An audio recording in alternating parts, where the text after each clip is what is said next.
नमस्कार, capital TV में आपका स्वागत है।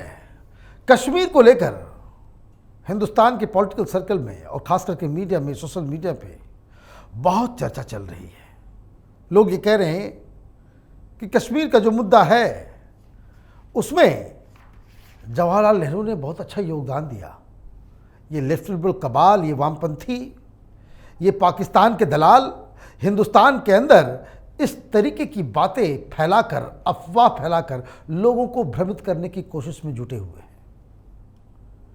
अगर पटेल प्रधानमंत्री होते तो शायद 1947 के दौरान ही कश्मीर का मुद्दा परमानेंटली सॉल्व हो गया होता और पीओके हिंदुस्तान का हिस्सा हुआ करता। क्या डिफरेंसेस थे जवाहरलाल नेहरू और सरदार पटेल में? ये इसलिए भी ज़रूरी है, गुजरात में चुनाव है और जब भी गुजरात में चुनाव होते हैं, दिल्ली में बैठे लुटेन मीडिया, ये जो दलाल किस्म के पत्रकार हैं, वो नेहरू और पटेल की तुलनात्मक स्टडी करना शुरू कर देते हैं, आर्टिकल लिखे जाने लगते हैं। तो एक पर्सपेक्टिव मेजर एसपी सिन्हा भी लेकर के आए हैं। वो बताएंगे कि भाई किस तरीके से नेहरू और पटेल में डिफरेंसेस थे। आपका बहुत बहुत स्वागत है। ये तो हम लोग जैसे लोग अच्छी तरह से जानते हैं, समझते हैं कि सिर्फ कश्मीर ही नहीं, बहुत सारे ऐसे ऐसे मुद्दे हैं जो जवाहरलाल नेहरू की नीतियों की वजह से हिंदुस्तान को उसका दंश झेलना पड़ रहा है। अभी तक हम उस वजह से, उनके फैसले की वजह से परेशान चल रहे हैं। आप ये बताइए कि पटेल के अप्रोच में, नेहरू के अप्रोच में क्या फर्क था और दोनों में क्या क्या डिफरेंसेस थे? ये नॉर्थ पोल और साउथ पोल की पर्सनालिटी है। देखिए, आदमी की सोच उसके चरित्र और व्यक्तित्व से जन्म लेती है। पहले नेहरू के व्यक्तित्व पर हम टिप्पणी करेंगे, मर्यादा के अंदर रहते हुए टिप्पणी करेंगे। बोल तो बहुत कुछ सकता हूँ नेगेटिव, लेकिन मर्यादा के अंदर। नेहरू की सोच रही थी प्रो मुस्लिम। जब शेख अब्दुल्ला ने कंडीशन दिया कि आप पहले महाराजा हरि सिंह को हटाइए और हमको सत्ता हैंडओवर कीजिए, तो नेहरू जी ने कर दिया। तो दूसरी सोच थी कि जम्मू एंड कश्मीर को स्पेशल स्टेटस दिया जाए। तीसरी सोच थी कि कोई भी हमारे पैरेलल में यदि पावर सेंटर इमर्ज करता है तो उसको खत्म कर दिया जाए, उसको इंसल्ट कर दो। जैसे बाबू राजेंद्र प्रसाद, सरदार पटेल साहब को खुद को 41 साल हो गए कांग्रेस ने उनको, मतलब नेहरू परिवार ने उनको भारत रत्न नहीं दिया। खुद को तो नेहरू भारत रत्न दे के चले गए। मुझे आज तक समझ में नहीं आया कि चीन से हारने के बाद भारत रत्न उन्होंने किस बात पे अपने आप को दिया, ये मुझे समझ में नहीं आया। और वो अपने आप को ही दिया, अपने आप को दिया है। जवाहरलाल नेहरू ने भारत रत्न अपने आप को दिया चीन से हारने के लिए। बताइए। और अब मैं बताता हूँ, तो डिफरेंस इन अप्रोच है। यहाँ सरदार वल्लभ भाई पटेल लौह पुरुष, आयरन मैन ऑफ इंडिया। यहाँ एक वीक आदमी जो एडविना के बॉयफ्रेंड, जो प्रो मुस्लिम राजनीति का खेल खेलने वाला, जो आर्मी से डरने वाला, आर्मी को स्क्रैप करने की सोच रखने वाला। तो दोनों के अप्रोच में तो फर्क होगा ही। बिल्कुल होगा। अब मैं आता हूं कहां कहां कैसे कैसे फर्क हुआ है। 565 प्रिंसली स्टेट्स, उनको जोड़ने या इंडियन यूनियन में जोड़ने की जिम्मेदारी सरदार वल्लभ भाई को पटेल को दिया गया, सरदार साहब को दिया गया। सिर्फ और सिर्फ नेहरू इंसिस्ट किए कि जम्मू एंड कश्मीर को मुझे छोड़ दो, मैं सॉर्ट आउट करूंगा जम्मू एंड कश्मीर प्रॉब्लम। और ये देश का दुर्भाग्य है, यदि जम्मू एंड कश्मीर की भी समस्या पटेल जी को दी गई होती तो ये प्रॉब्लम आता ही नहीं, सदा के लिए खत्म, सदा के लिए खत्म। सरदार वल्लभ भाई पटेल 370 के फेवर में नहीं थे, कोई नहीं था। ये सिर्फ नेहरू जी के इंस्टेंस के ऊपर। एक और बिंदु, जुलाई 1947 में महाराजा हरि सिंह ने कहा था कि मैं हिंदुस्तान के साथ विलय करना चाहता हूं। नेहरू उस पर बैठे रहे, अक्टूबर तक पहुंच गए। जुलाई, अगस्त, सितंबर, अक्टूबर, 4 महीना बैठे रहे हो। क्यों बैठे रहे? क्योंकि शेख बोलता रहा कि मेरे कंडीशन को मनवाओ पहले। और वो भी जो मीटिंग हुई, जबकि ये घंटों का खेल था, तो जो आर्मी चीफ बैठे हुए थे मीटिंग में, तो वो कह रहे थे कि यदि हम नहीं घंटों में वहां लैंड किए श्रीनगर में, तो श्रीनगर इज गॉन, जम्मू कश्मीर चला जाएगा। नेहरू चुप रहे, फैसला नहीं ले रहे थे। सरदार वल्लभ भाई पटेल बैठे थे और डिप्टी पीएम थे, होम मिनिस्टर थे, डिप्टी पीएम थे और लौह पुरुष थे। उन्होंने देखा नेहरू के मुंह से तो कुछ निकलेगा नहीं। उन्होंने कहा तुरंत मूव कीजिए, बाई एयर अपने ट्रुप्स को वहाँ पैरालैंड करवाइए।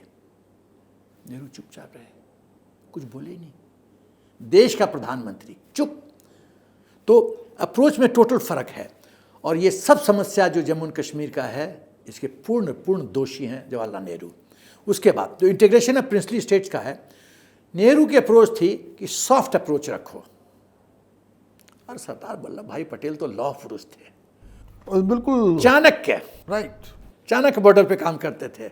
उनकी फिलॉसफी साफ थी, साम दान दंड भेद, चारों में से जो अस्त्र सूट करेगा वो हम चलाएंगे तुम पे।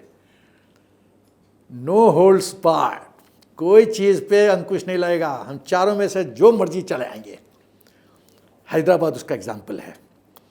आर्थिक और कम्युनल मैटर्स में टोटल डिफरेंट अप्रोच था, वो बाद में मैं चर्चा करूंगा।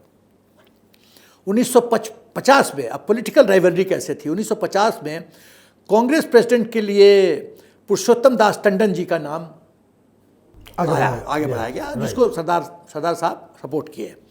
और आचार्य जेबी कृपलानी नेहरू सपोर्टेड थे, और पुरुषोत्तम दास टंडन जी जीत गए। नेहरू को उस पर भी दर्द हुआ। पद्मजा नायडू ने कहा कि रजाकार्स, जो कि आतंकवाद का चार्जेस उन पे लगा हुआ है, जिसमें बेसिकली 2 थे, असगर अली और बंकुर हुसैन कुरैशी, उनको छोड़ दिया जाए, क्योंकि इसमें बहुत कुछ चीज़ हमें दिखता नहीं है। सरदार वल्लभ भाई पटेल बोले नहीं, ये सॉफ्ट अप्रोच नहीं चलेगा। तो ये तुष्टीकरण की राजनीति जो मैं देख रहा हूँ जवाहरलाल नेहरू से, वही नेहरू परिवार में, वही कांग्रेस में आज तक चल रहा है। आर्थिक मॉडल की बात करें तो नेहरू सोशलिस्ट अप्रोच पे चले गए, और वो मॉडल कितना फेल हुआ वो हम जानते हैं। पटेल, मिस्टर सरदार साहब कैपिटलिज्म इंडिया से रिलेट करके उस मॉडल चाहते थे। आप देखो, ये वही सोशलिस्ट मॉडल है जिसके कारण 67 टन सोना लंदन में हमको गिरवी रखना पड़ा। और हैट्स ऑफ टू माननीय नरसिम्हा राव जी, जिन्होंने इकोनॉमी को उस भारत के शेर को पिंजरे से निकाला, और हम फिर कैसे गैलप किए। तो ये जो इकोनॉमी को जो फ्रीडम दिया नरसिम्हा राव जी ने, है तो कांग्रेस के, लेकिन नेहरू, कांग्रेस के 2 चीज़ हैं, नेहरू परिवार और नेहरू परिवार छोड़ के दूसरे। नेहरू परिवार छोड़ के दूसरे को जब जब मौका मिला अच्छा काम हुआ है। नेहरू परिवार तो बंटा बढ़ाते रहे। तो फॉरेन पॉलिसी पे आते हैं। पटेल एकदम खुश नहीं थे नेहरू अप्रोच से, पर पटेल जी चाहते थे कि इजराइल का रिकॉग्निशन हो, और हमारे देश के हित में इजराइल की मैत्री हमारे लिए बहुत ज़रूरी है। नेहरू ने मना कर दिया। और फिर नरसिम्हा राव जी थे जिन्होंने इस गलती को सुधारा, और कैसे कैसे सुधारा, किसके साथ मीटिंग किया, और प्राइम मिनिस्टर आवास में कौन कौन लोग आए थे, मुस्लिम रिप्रेजेंटेटिव, मुझे पता है, लेकिन अभी बोलूँगा कुछ नहीं। Nehru approach to China, foreign policy की बात कर रहा हूँ। सरदार वल्लभ भाई पटेल ने कहा था कि जिस तरह से हम तिब्बतियन पीपल को नहीं बचा पा रहे हैं, तो पटेल जी, सरदार साहब बहुत नाखुश थे। पटेल साहब ने नेहरू जी को कहा था कि चाइना से चौकन्ना रहो, एक दिन ये चढ़ाई करेगा। नेहरू जी कहे नहीं, ये मुमकिन नहीं है। नेहरू जी की सोच हिंदी चीनी भाई भाई। और 1959 में आपके 9 पुलिसमैन मारे गए और आपके पूरा संगठन ने, सिक्योरिटी सिस्टम ने कुछ नहीं किया और आपने एडमिट किया कि हम वॉर के लिए रेडी नहीं हैं।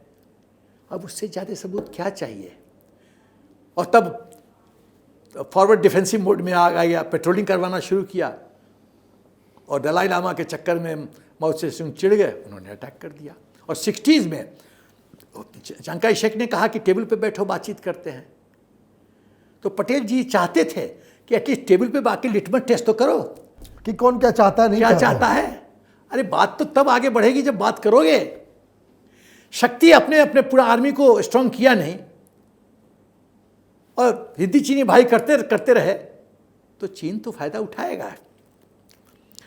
तो तिब्बत के परिप्रेक्ष्य में भी पटेल जी का सोच अलग था।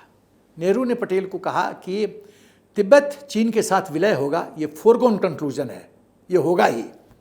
और तिब्बत के ऑक्यूपेशन में हमारे ट्रुप्स का इस्तेमाल किया रासद पहुंचाने के लिए, चाइनीज ट्रुप्स को, राइट। जिस पर मतलब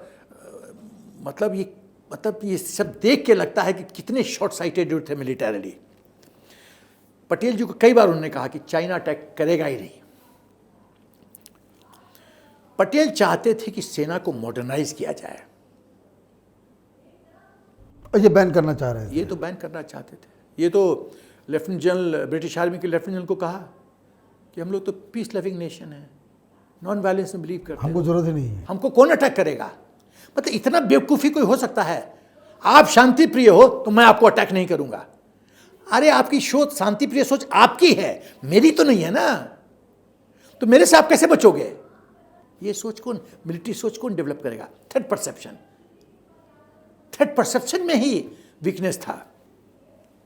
नेहरू उनकी जो विश्वास थी कि डिसआर्मामेंट के माध्यम से हम देश को सुरक्षित कर लेंगे, ये तो सोच ही डिजास्टर था। और उसका हमने भुगताना भरा। पाकिस्तान के परिप्रेक्ष्य में पटेल सरदार साहब नहीं चाहते थे कि 55 करोड़ रुपया पाकिस्तान को दिया जाए, लेकिन और वो एज ए होम मिनिस्टर उस फाइल पे बैठे रहे। लेकिन जब देखे कि गांधी जी का तबीयत थोड़ा खराब हो रहा है, वो गांधी जी को बहुत मानते थे, सरदार साहब बहुत सम्मान करते थे। और इसीलिए जब 15 स्टेट कमेटी में से किसी ने नेहरू को वोट नहीं दिया और 12 ने सरदार साहब को वोट दिया प्रेसिडेंट बनने के लिए कांग्रेस का, जो प्रेसिडेंट कांग्रेस का बनता वही प्रधानमंत्री बनता, राइट। तो जिसको एक वोट नहीं मिला उसको गांधी जी ने प्रधानमंत्री बना दिया और जिसको 12 वोट मिला उसको नहीं बनाया। और गांधी जी कहने पे सरदार साहब मान गए। तो उसके बाद महाराजा जो हरि सिंह जुलाई में ही हमारे साथ विलय कर सकते थे यदि उन्होंने टाल दिया, यदि पटेल जी की बात सुनते। मैं Sam Manekshaw, field marshal Sam Manekshaw, उससे जो मैं कर्नल मानेकशॉ थे 47-48 में, वो कर्नल थे, उनको कोट करता हूँ कि वो कहते हैं कि नेहरू हाँ ना के स्थिति में थे जब एक गुस्से से भरे पटेल, उन्होंने उसी समय ऑर्डर पास किया, मैं भी बैठा था उस मीटिंग में, कि इंडियन ट्रूप्स को लिफ्ट करो बाय एयर और श्रीनगर को गिरने से बचा लो। और उन्होंने वेट भी नहीं, सैम मानेकशॉ कहते हम लोग वेट नहीं किए नेहरू जी के के लिए। पटेल साहब ने कहा मूव, एक्सिक्यूट।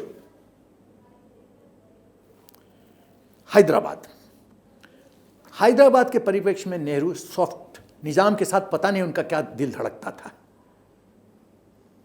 बोले गो स्लो। पटेल साहब, सरदार साहब कहा नथिंग डूइंग। पहले प्यार से समझाया, फिर नहीं समझे तो फिर उन्होंने वो साम दान दंड भेद एंड घंटों में निज़ाम ने सरेंडर किया। जब आप देखते हो कि मौत सामने खड़ी है तो क्या करोगे? सरेंडर किया। तो कहने का मतलब है, कम्युनलिज्म पे बात करते हैं कि नेहरू और पटेल साहब में क्या डिफरेंसेस था। पटेल साहब की सोच बहुत साफ थी, राष्ट्र सर्वोपरि। ये तुष्टीकरण की राजनीति नहीं चलेगी। सबको लुक आफ्टर करेंगे, लेकिन तुष्टिकरण नहीं। और नेहरू ने तुष्टिकरण की राजनीति का बीज जो है उन्होंने ही रोपा। और वो बीज का फल हम देख रहे हैं अभी भी। वही राहुल गांधी कहता है कि लेबरर्स को, किसानों को लद्दाख में भेज दो, वो चीन को परास्त कर देंगे। मतलब मुझे तो भाई, मैं तो क्या बताऊं, मैं उसको क्या टिप्पणी दूं मैं। मतलब किसान मिसाइल चलाएगा, किसान फाइटर जेट चलाएगा, यही तो वो कह रहे हैं। क्या? तो ये मानी हुई बात है कि नेहरू का पैरामाउंट कंसर्न था मुस्लिम को खुश करना, चाहे शेख अब्दुल्ला को खुश करो या 370 लाओ। 370 पार्लियामेंट में डिस्कस नहीं होता है, प्रेसिडेंशियल ऑर्डर के साथ लाया जाता है। मतलब जितना हेरा फेरी करना है करो, लेकिन मुसलमान को खुश रखो। नेहरू का हृदय मुसलमान के लिए क्यों धड़कता था, मैं कारण जानता हूं, लेकिन मैं बोलूंगा नहीं। आपका बहुत बहुत धन्यवाद कि आपने बड़े अच्छे से पटेल साहब और नेहरू के बीच के डिफरेंसेस को बताया। नेहरू बहुत सारे लोगों के लिए हीरो हैं और इतिहास की किताबों ने उन्हें बहुत ही बढ़ चढ़ कर दिखाया और ये साबित करने की कोशिश की गई कि नेहरू ना होते तो हिंदुस्तान में डेमोक्रेसी या हिंदुस्तान में फ्रीडम या राइट कुछ नहीं होता, यहाँ कुछ और ही हो रहा होता। लेकिन जैसे जैसे समय बीत रहा है, फ्रीडम स्ट्रगल की सच्चाई लोगों तक पहुँच रही है और उसमें कैपिटल टीवी भी कुछ कुछ कंट्रीब्यूशन ज़रूर करना चाहता है। और इसलिए इतिहास के उन काले अध्यायों को हम लेकर आपके सामने आते हैं ताकि आपको भी ये जानकारी मिल सके कि आज़ादी के लिए और आज़ादी के बाद किस महापुरुष ने क्या किया। अगर आपको ये वीडियो पसंद आया तो आप इसे लाइक करें, शेयर करें और कैपिटल टीवी को सब्सक्राइब करें। धन्यवाद।